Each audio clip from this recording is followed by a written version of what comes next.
열왕기하 4장.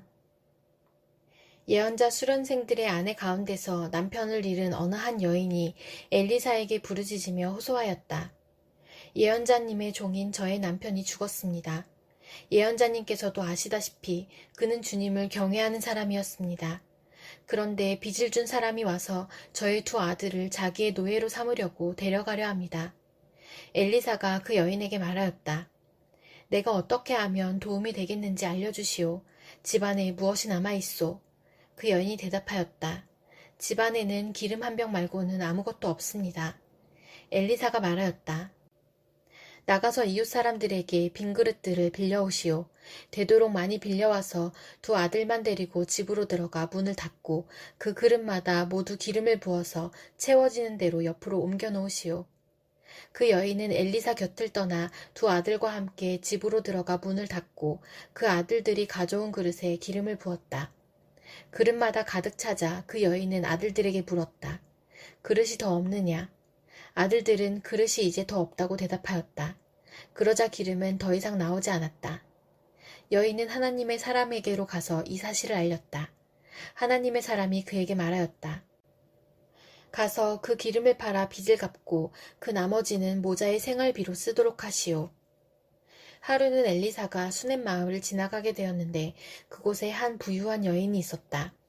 그가 엘리사에게 음식을 대접하고 싶어하여 엘리사는 그곳을 지나칠 때마다 거기에 들러서 음식을 먹곤 하였다. 그 여인이 자기 남편에게 말하였다. 여보, 우리 앞을 늘 지나다니는 그가 거룩한 하나님의 사람인 것을 내가 압니다. 이제 옥상에 벽으로 둘러친 작은 다락방을 하나 만들어서 거기에 침대와 탁자와 의자와 등잔을 갖추어 놓아둡시다. 그래서 그가 우리 집에 들르실 때마다 그곳에 들어가서 쉬시도록 합시다. 하루는 엘리사가 거기에 갔다가 그 다락방에 올라가 누워 쉬게 되었다. 엘리사가 자기의 젊은 시종 게하시에게 수넴 여인을 불러오라고 하였다. 게하시가 그 여인을 불러오니 그 여인이 엘리사 앞에 섰다.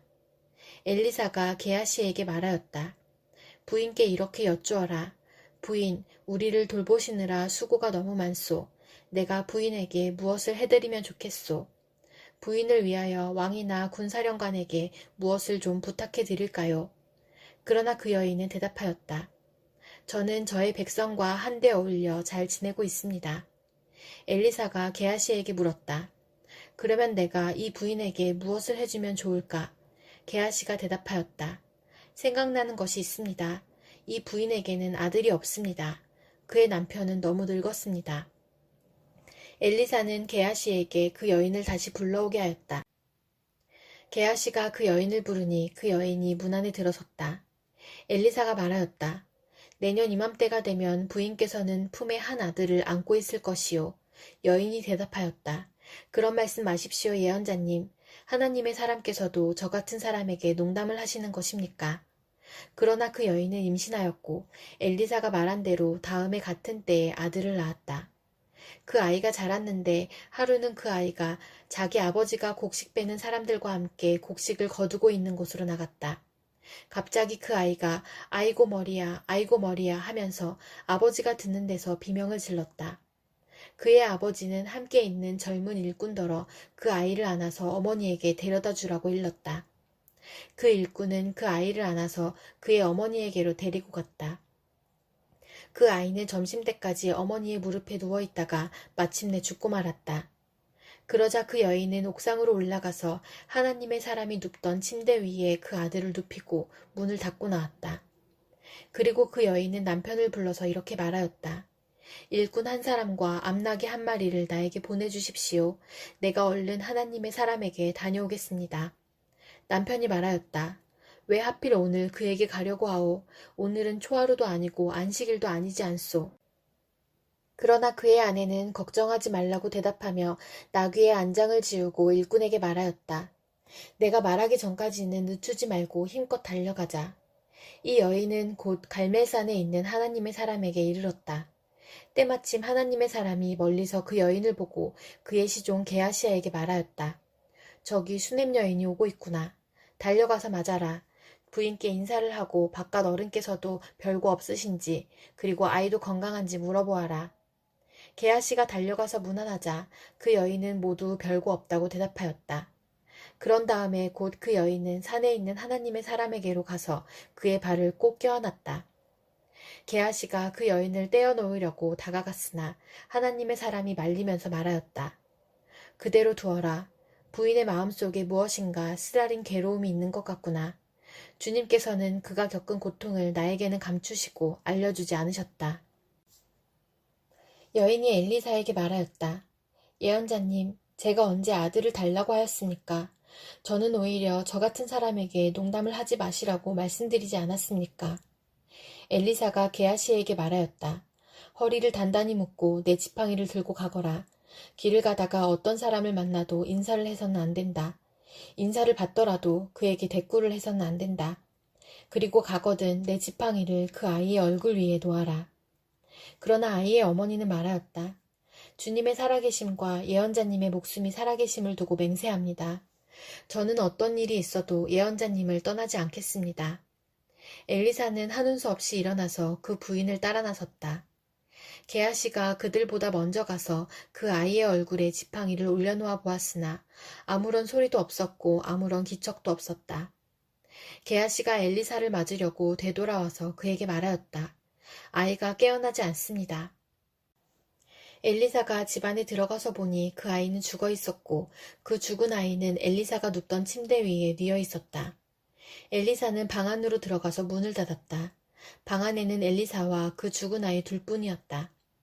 엘리사는 주님께 기도를 드린 다음에 침대 위로 올라가서 그 아이 위에 몸을 포개어 엎드렸다.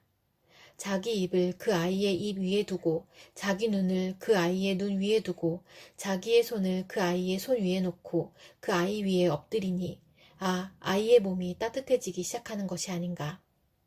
엘리사가 잠시 내려앉았다가 집안 이곳저곳을 한번 거닌 뒤에 다시 올라가서 그 아이의 몸 위에 몸을 포개어 엎드리니 마침내 그 아이가 7번이나 재채기를 한 다음에 눈을 떴다. 엘리사가 게하시를 불러서 수넴 여인을 불러오게 하였다. 게하시가 그 여인을 불렀다. 그 여인이 들어오니 엘리사가 그 여인에게 아들을 데리고 가라고 하였다. 그 여인은 들어와서 예언자의 발에 얼굴을 대고 땅에 엎드려 큰절을 하고 아들을 데리고 나갔다. 엘리사가 길갈로 돌아왔다. 그곳은 엘리사가 예언자 수련생들을 데리고 사는 곳이었다. 마침 그때에 그 땅에 흉년이 들었다. 엘리사가 한 종에게 큰 솥을 걸어놓고 예언자 수련생들이 먹을 국을 끓이라고 하였다. 한 사람이 나무를 캐려고 들에 나갔다가 들포도 덩굴을 발견하고서 그 덩굴을 뜯어 옷에 가득 담아 가지고 돌아와서 그것이 무엇인지도 잘 모르는 채로 국솥에 썰어 넣었다. 그들이 각자 국을 떠다 먹으려고 맛을 보다가 깜짝 놀라 하나님의 사람을 부르며 그 솥에 사람을 죽게 하는 독이 들어있다고 외쳤다. 그래서 그들이 그 국을 먹지 못하고 있는데 엘리사가 밀가루를 가져오라고 하여 그 밀가루를 솥에 뿌린 뒤에 이제는 먹어도 되니 사람들에게 떠다 주라고 하였다. 그러고 나니 정말로 솥 안에는 독이 전혀 없었다. 어떤 사람이 바알살리사에서 왔다. 그런데 맨 먼저 거둔 보리로 만든 보리빵 20덩이와 자루에 가득 담은 햇곡식을 하나님의 사람에게 가지고 왔다.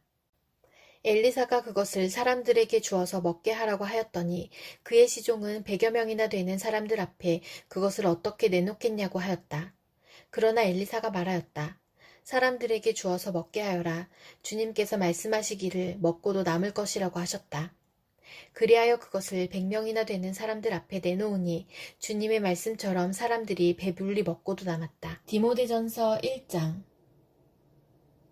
우리의 구주이신 하나님과 우리의 소망이신 그리스도 예수의 명령으로 그리스도 예수의 사도가 된 나 바울이 믿음 안에서 나의 참 아들이 된 디모데에게 이 편지를 씁니다. 하나님 아버지와 우리 주 그리스도 예수께서 내려주시는 은혜와 자비와 평화가 그대에게 있기를 바랍니다. 내가 마케도니아로 떠날 때에 그대에게 에베소에 머물러 있으라고 부탁하였습니다. 그것은 그대가 거기에서 어떤 사람들로 하여금 다른 교리를 가르치지 못하도록 명령하고 신화와 끝없는 족보 이야기에 정신을 팔지 못하도록 명령하려는 것입니다. 그러한 것들은 믿음 안에 세우신 하나님의 경륜을 이루기보다는 도리어 쓸데없는 변론을 일으킬 뿐입니다. 이 명령의 목적은 깨끗한 마음과 선한 양심과 거짓 없는 믿음에서 우러나오는 사랑을 불러일으키는 것입니다. 그런데 몇몇 사람은 이러한 목적에서 벗어나서 쓸데없는 토론에 빠졌습니다. 그들은 율법교사가 되려고 하지만 사실은 자기들이 무엇을 말하고 있는지 또는 무엇을 주장하고 있는지도 알지 못합니다. 우리가 알기로 율법은 사람이 그것을 적법하게 사용하면 선한 것입니다. 율법이 제정된 것은 의로운 사람 때문이 아니라 법을 어기는 자와 순종하지 않는 자와 경건하지 않은 자와 죄인과 거룩하지 않은 자와 속된 자와 아비를 살인하는 자와 어미를 살인하는 자와 살인자와 간음하는 자와 남색하는 자와 사람을 유괴하는 자와 거짓말하는 자와 거짓 맹세를 하는 자와 그 밖에도 무엇이든지 건전한 교훈에 배치되는 일 때문임을 우리는 압니다. 건전한 교훈은 복되신 하나님의 영광스러운 복음에 맞는 것이어야 합니다. 나는 이 복음을 선포할 임무를 맡았습니다.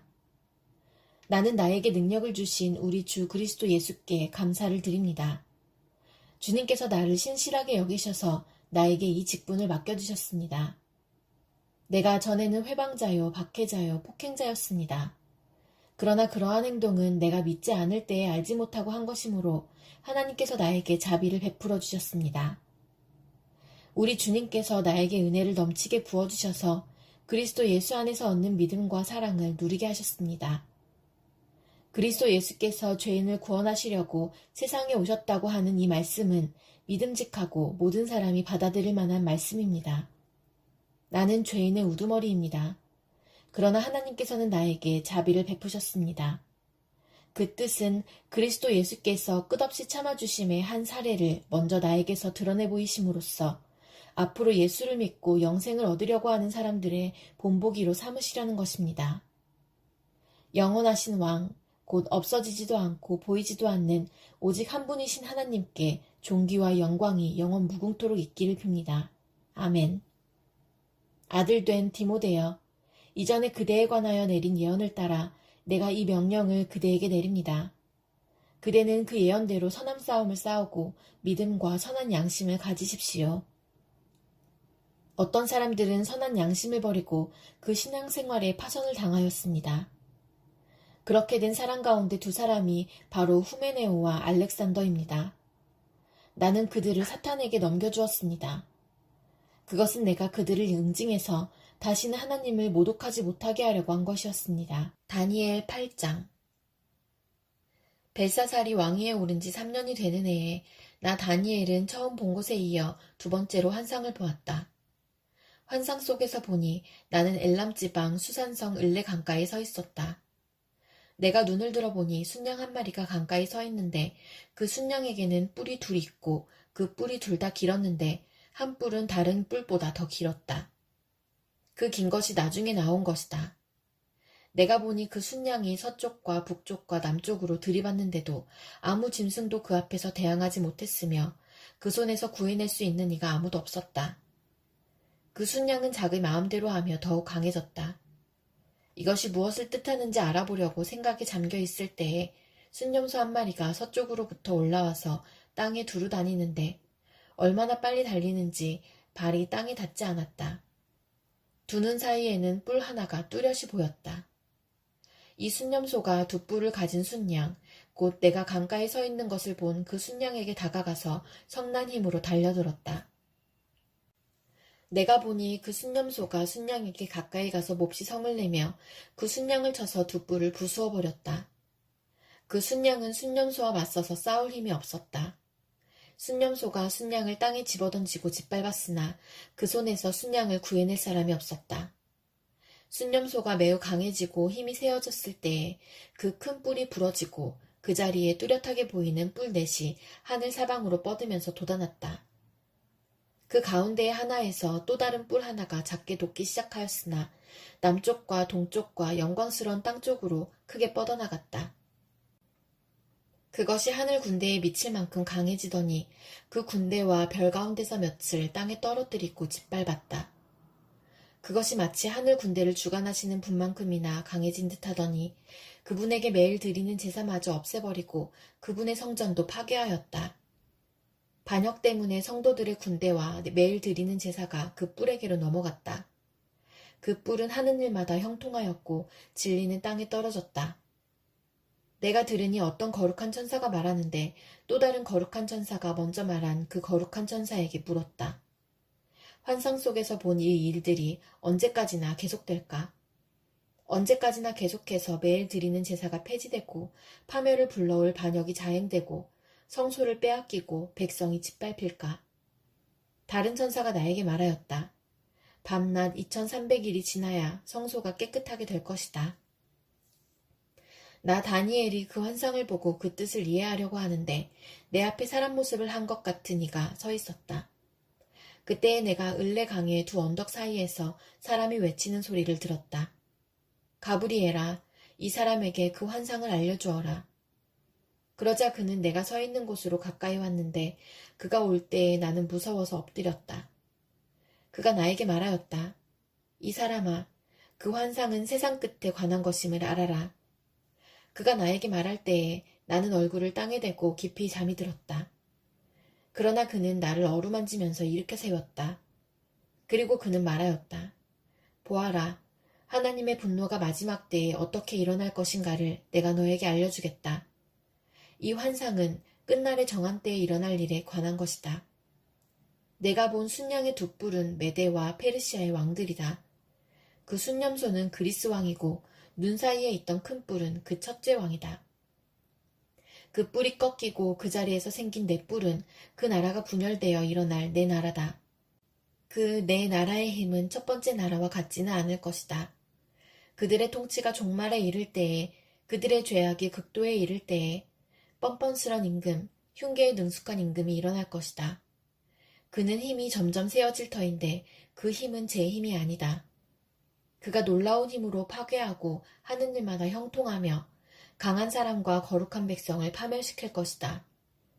그는 음흉하여서 매사를 속이는 데 능숙하고 마음이 방자하여서 평화롭게 사는 사람을 많이 죽이며 만왕의 왕을 대적할 것이다.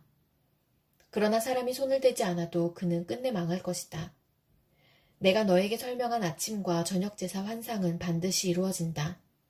그러나 아직 멀었으니 너는 환상의 비밀을 잘 간직해 두어라. 그때에 나 다니엘은 몹시 지쳐서 여러 날 동안을 앓았다. 얼마 뒤에 일어나서 왕이 맡긴 일을 계속하였으나 내가 본 그 환상 때문에 나는 몹시 놀랐고 그 뜻을 이해하지 못하였다. 시편 116편. 주님, 주님께서 나의 간구를 들어주시기에 내가 주님을 사랑합니다. 나에게 귀를 기울여 주시니 내가 평생토록 기도하겠습니다. 죽음의 올가미가 나를 얽어매고 스올의 고통이 나를 엄습하여서 고난과 고통이 나를 덮쳐올 때에 나는 주님의 이름을 부르며 주님 간구합니다. 이 목숨을 구하여 주십시오 하였습니다. 주님은 은혜로우시고 의로우시며 우리의 하나님은 긍휼이 많으신 분이시다. 주님은 순박한 사람을 지켜주신다. 내가 가련하게 되었을 때에 나를 구원하여 주셨다. 내 영혼아, 주님이 너를 너그럽게 대해주셨으니 너는 마음을 편히 가져라. 주님, 주님께서 내 영혼을 죽음에서 건져주시고 내 눈에서 눈물을 거두어 주시고 내 발이 비틀거리지 않게 하여 주셨으니 내가 살아있는 동안 주님 보시는 앞에서 살렵니다. 내 인생이 왜 이렇게 고통스러우냐 하고 생각할 때에도 나의 믿음은 흔들리지 않았습니다. 나는 한때 몹시 두려워 믿을 사람 아무도 없다 하고 말하곤 하였습니다. 주님께서 나에게 베푸신 모든 은혜를 내가 무엇으로 다 갚을 수 있겠습니까? 내가 구원의 잔을 들고 주님의 이름을 부르겠습니다. 주님께 서원한 것은 모든 백성이 보는 앞에서 다 이루겠습니다. 성도들의 죽음조차도 주님께서는 소중히 여기신다. 주님, 진실로 나는 주님의 종입니다. 나는 주님의 종, 주님의 여종의 아들입니다. 주님께서 나의 결박을 풀어주셨습니다. 내가 주님께 감사제사를 드리고 주님의 이름을 부르겠습니다. 주님께 서원한 것은 모든 백성이 보는 앞에서 다 이루겠습니다. 예루살렘아, 내 한가운데서 주님의 성전 뜰 안에서 주님께 서원한 것들을 모두 이루겠다. 할렐루야.